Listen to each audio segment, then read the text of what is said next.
Hi, it's me again, Brian. This is a continuation of a series of miracles that I have already recorded. I want to go back to when I was 13 and I was in a small community in Saskatchewan, and a father of a friend of mine came to pick me up, and it was about a 30-mile trip through Lloydminster down to Marsden.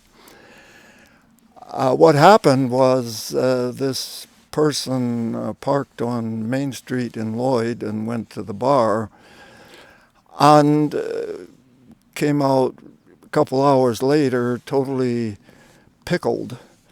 And he got in the car, and it was it was a Ford flathead V8,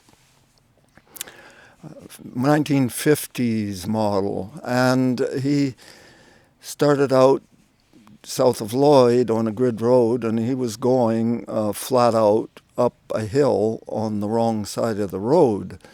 And I was convinced that I was going to die. And I'm 13, and I didn't want to die. So I had the thought to crawl in the back seat to save my life, because I was pretty convinced we're gonna go for it here. He was on some kind of death wish.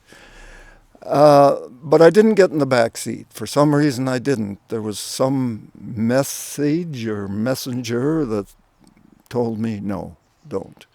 So anyway, just before we got to our destination, we hit a curve, loose gravel, and we were doing flat out again, and that Ford skidded off the road, and the wheels bit into the sod, and it flipped on its roof and back on its wheels and came to rest against a tree.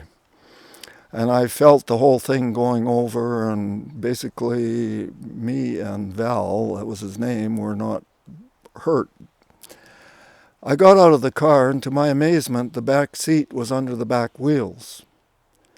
And if I would have gotten into that back seat, I'm pretty convinced I would have died.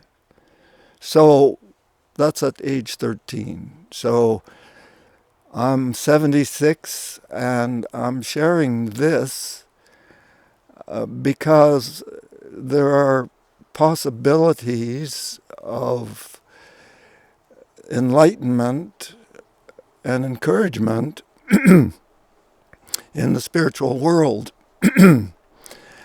I happen to believe in Jesus as a spiritual teacher.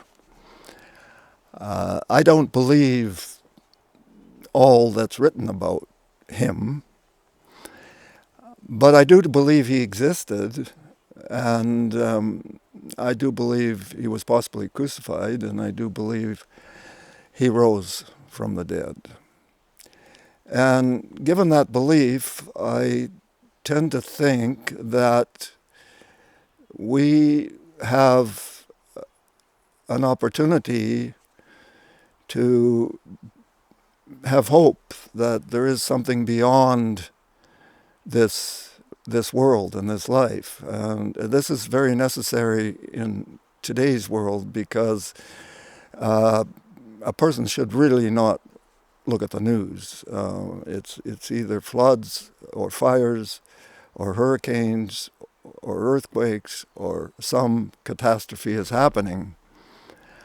And it doesn't appear that we're capable to fix it so far. It's, to me, this reality that I deal with day in, day out is quite amazing, quite hard to handle. I chalk it up to a psychological mechanism to avoid some major catastrophe that is really beyond our imagining. It's really quite horrendous. It's very catastrophic.